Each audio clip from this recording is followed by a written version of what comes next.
নমস্কার বন্ধুরা, আমি অর্চনা চলে এসেছি আজকে নতুন একটা রেসিপি নিয়ে। আশা করি আপনারা সবাই ভালো আছেন। আজকে যে রেসিপিটা বানিয়েছি সেটা হচ্ছে একটা পিঠা। এটাকে আমরা সরু চাকলি বলি। পিঠেটা বানাতে বেশ সোজা, কিন্তু যেহেতু আমি তো পিঠে খুব একটা ভালো বানাতে পারি না, তাই আমার কাছে অনেকটাই কঠিন। যাই হোক, তবুও আমি বানিয়েছি, কারণ এটা আমার খুব পছন্দের খাবার আর বেশ ভালোও লাগে, খুব স্বাদ হয়। আর যেহেতু এবছর ঠান্ডার সময় পিঠে খাওয়া হয়নি, ঠান্ডা অনেকটা কমে গিয়েছে, তাই খাওয়া হয়নি বলে তাই ভাবলাম যে বানাই। গুড়ও কেনা ছিল, এখানে ঝোলা গুড় পাওয়া যায় কিনতে, অনেকটা দূরে যেতে হয়। যাই হোক, খাবো বলে কিনেছিলাম, কিন্তু খাওয়া হয়নি।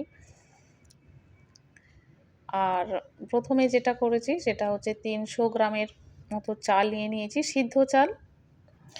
যে চালের ভাত আমরা খাই সেই চাল নিয়ে নিয়েছি। আতপ চাল হলেও বেশ ভালো হয়, তবে সিদ্ধ চালেরটা আমার খুব ভালো লাগে। আর নিয়ে নিয়েছি বিউলির ডাল, যেটা আমরা উড়াদ ডাল বলে জানি। এটা আমি নিয়ে নিলাম 50 গ্রামের মতো।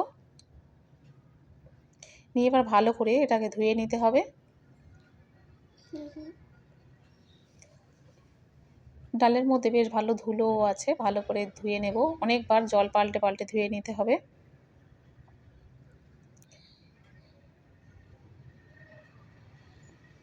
দেখেই বোঝা যাচ্ছে কতটা নোংরা আছে ডালের মধ্যে। জলটা পুরো সাদা হয়ে গিয়েছে। এটা বারবার ধোয়ার ফলে এটা পরিষ্কারও হয়ে যাবে। আর 4 ঘন্টার মতো এটা ভিজতে দেব।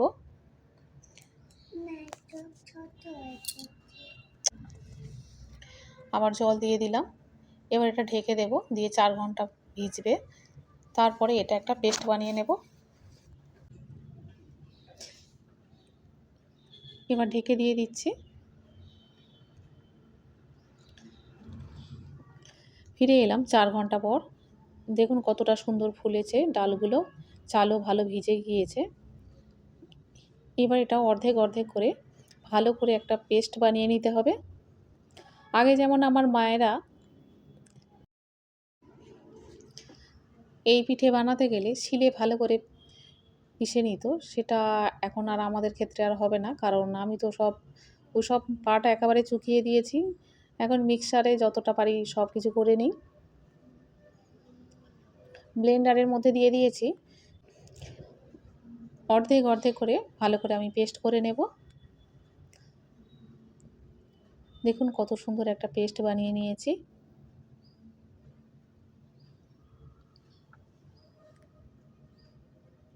একটা বড় পাত্রের মধ্যে এটা ঢেলে দিতে হবে।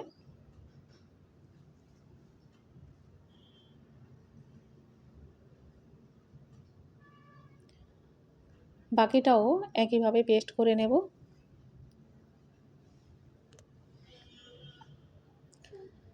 চাল আর ডাল সব পেস্ট করা হয়ে গিয়েছে। এবার এর মধ্যে দিয়ে দেব স্বাদ মতো নুন। দিয়ে এটা ভালো করে ফেটিয়ে নিতে হবে। যদিও এটা ইডলির ব্যাটারের মতো হয়ে আছে, এটা আমি জল দিয়ে অনেকটা পাতলা করে নেব। জল দেব, শুধু জল দিয়ে পাতলা করে নেব, ঠান্ডা জল, খুব বেশি না ফেটালেও পাতলা করে নেব। ঠান্ডা জল বলতে অনেকটা জল দিয়ে পাতলা করে নিতে হবে। এটা অনেকটা মোটা, ঠিক ইডলির ব্যাটারের মতো হয়েছে। জল দিয়ে যাই হোক, এদিকে কড়াইটা গরম হয়ে গিয়েছে। যাই হোক, এদিকে কড়াইটা একদম গরম হয়ে গিয়েছে। ব্রাশ করে নিচ্ছি, অল্প একটু তেল দিয়ে ব্রাশ করে নিয়েছি। দেখুন ব্যাটারটা এতটা পাতলা করেছি। এখানে 1 চামচ দিয়েছি, দেখুন কতটা পাতলা হয়েছে। এটা ঘোরাতে হবে, ঘুরিয়ে ঘুরিয়ে নেব, এটা গোল হয়ে যাবে। এবার এটা ঢেকে দিতে হবে। এভাবে ঘুরিয়ে ঘুরিয়ে নিলে গোল হয়ে যাবে।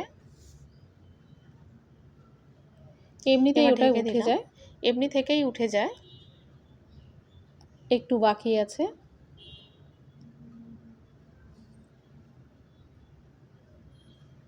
দেখুন এমনি ধারগুলো কেমন উঠে যাচ্ছে। এগুলো একটু বেশি কড়া করে ভাজলে খুব স্বাদ হয় খেতে।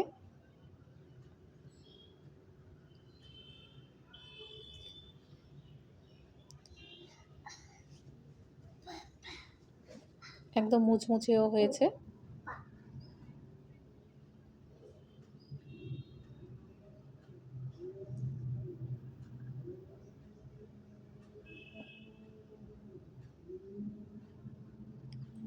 গরম গরম খেতে খুব ভালো লাগে।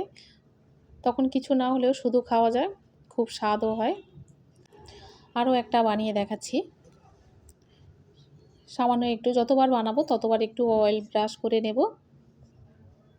এটা দিয়ে দিয়েছি, দেখুন এটা অল্প একটু দিয়েছি, দিয়ে ভালো করে ঘুরিয়ে নিয়েছিলাম, তাই এটা খুব পাতলা হয়ে গিয়েছে। দেখুন কত সুন্দর হয়েছে, নরম হয়েছে, খুব সুন্দর নরমও হয়েছে, অসাধারণ খেতেও হয়েছিল। এভাবে আমি বাকিগুলো বানিয়ে নেব, আর দেখাবো না সেগুলো।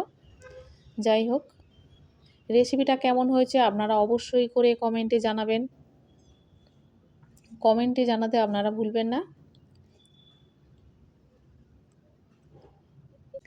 এখানে আমি কয়েকটা দেখাচ্ছি। প্রথমবার এটা একটু বেশি ভাজা করে ফেলেছিলাম, তারপরে এগুলো বেশ ভালো হয়েছে। যদিও পিঠে খুব একটা ভালো আমি বানাতে পারি না, তবুও যে চেষ্টা করেছি, খেতে তো হবে সেই হিসাবে আমি কয়েকটা বানিয়েছি। এটাও আমার ভীষণ পছন্দের খাবার, খুব ভালোও লাগে। এখানে আমি ঝোলা গুড় দিয়েই খাবো, তবে আলুর দম বা কোনো সবজির তরকারির সঙ্গে এটা খেলেও ভালো লাগে, খুব স্বাদ লাগে, খুব সুন্দরও খেতে হয়। তবে শীতকালের পিঠে বলতে আমরা গুড় দিয়ে খাই এটাই জানি, তবে না আলুর দম বা কোনো সবজি দিয়েও খাওয়া যায়। এত নরম হয়েছে, আমি যেটা ছাড়াবো এটা ভেঙেও যাচ্ছে, খুব নরম হয়েছে। দেখুন এটা যে ভেঙে যাচ্ছে পরিষ্কার বোঝা যাচ্ছে, এত নরম, আর প্রচণ্ড গরম, ধরে রাখতে পারছি না। রেসিপিটা কেমন হয়েছে অবশ্যই করে আপনারা মনে করে কমেন্ট করবেন। দেখুন এইগুলো না, অন্য একটা পিঠে নিয়ে আমি দেখাচ্ছি, খুব নরম হয়েছে, ভেঙে যাচ্ছে। গরম গরম পিঠে গুড় দিয়ে খেলে সত্যি খুব সুন্দর লাগবে। আমি অর্চনা, আপনারা দেখছেন মাইসেলফ দীপ্তেন্দ্র। অবশ্যই করে লাইক, শেয়ার এবং সাবস্ক্রাইব করবেন। দেখা হবে আবার পরের ভিডিওতে।